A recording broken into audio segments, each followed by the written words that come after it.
కార్మిక సోదరులందరికీ సోదరీమణులందరికీ మేడే శుభాకాంక్షలు. ఒక్కసారి మీ అందరూ కూడా గట్టిగా ఐక్యత, కార్మికుల ఐక్యత, కార్మికుల ఐక్యత. మనం పవర్ జనరేషన్ కంపెనీలో వర్క్ చేస్తున్నాం. పవర్ అనేది కాన్కరెంట్ సబ్జెక్ట్లో ఉంది. అంటే సెంట్రల్ గవర్నమెంట్ దీని మీద చట్టాలు చేయొచ్చు, అదేవిధంగా స్టేట్ గవర్నమెంట్ కూడా చట్టాలు చేయొచ్చు. మన పవర్ జనరేషన్లో మన ఏపీ జెన్కోని మనం కాపాడుకోవాల్సినటువంటి బాధ్యత మనందరి మీద ఉంది. పవర్ జనరేట్ చేస్తేనే మనకు భుక్తి. అదేవిధంగా ఇండస్ట్రీస్ డెవలప్ చేయడానికి కానీ ప్రజలు సుఖ సంతోషాలలో ఉండాలన్నా కానీ పవర్ అనేది చాలా ముఖ్యమైనటువంటి ఆస్పెక్ట్. మన ఏపీ జెన్కోని తీసుకుంటే థర్మల్ ప్లాంట్స్ కావచ్చు, హైడల్ ప్లాంట్స్ కావచ్చు, దాదాపు 8,789 మెగావాట్ల పవర్ జనరేషన్ కెపాసిటీలో ఉంది.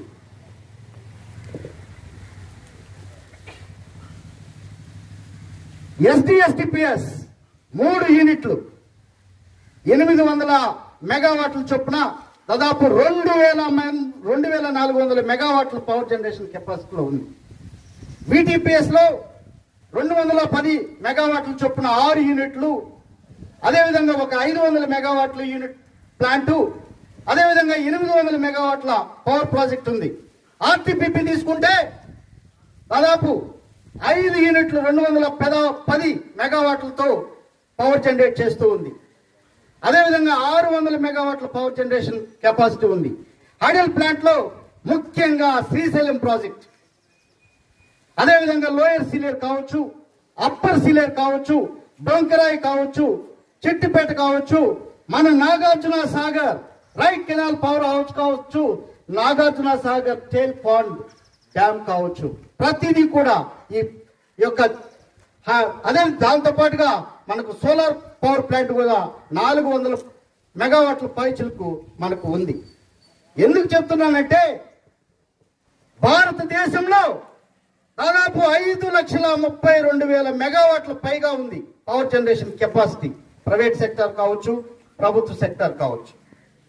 అదేవిధంగా ప్రభుత్వ సెక్టార్లో సెంట్రల్ సెక్టార్ కావచ్చు, రాష్ట్రాల్లో ఉన్నటువంటి వివిధ జనరేటింగ్ స్టేషన్స్ కావచ్చు. 5,32,000 మెగావాట్లని మన భారతదేశ టెరిటరీలో ఉపయోగిస్తే భారతదేశం 2047 సంవత్సరంలో అభివృద్ధి చెందిన దేశంగా ఉంటుంది.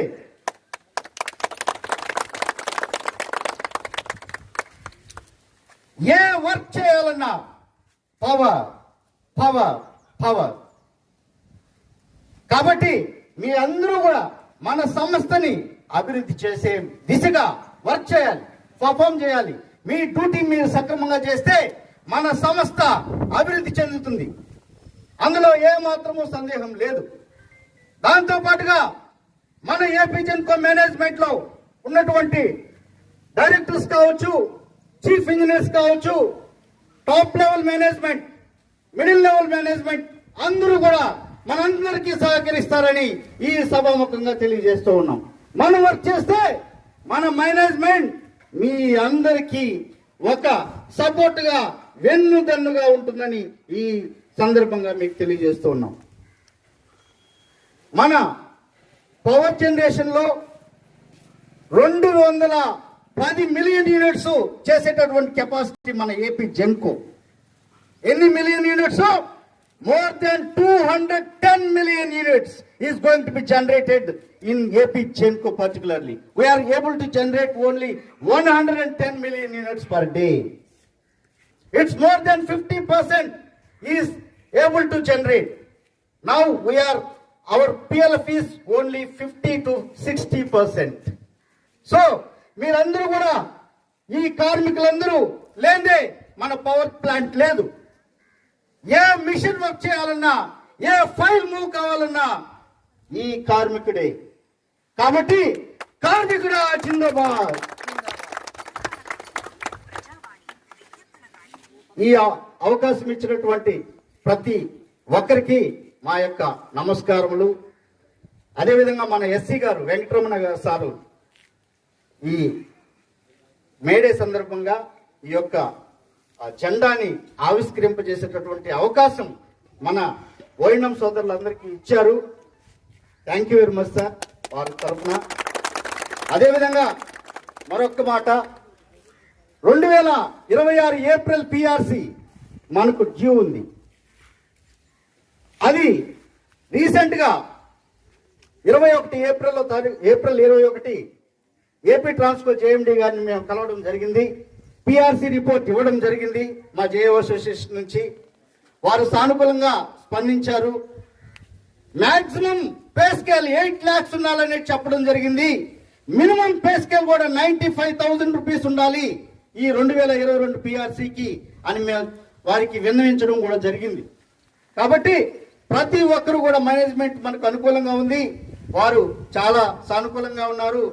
ఎంప్లాయీస్ని కానీ కార్మికులను కానీ అట్లా ఓఎన్ఎం స్టాఫ్ని కానీ ప్రతి ఒక్కరిని కూడా సమాన దృష్టిలో చూడాలి. అదేవిధంగా కార్మికులందరికీ కూడా మేము రీసెంట్గా జేఏసీ తరఫున పోరాడాం. ఏదైతే వారి యొక్క కేటగిరీస్ని బట్టి అన్స్కిల్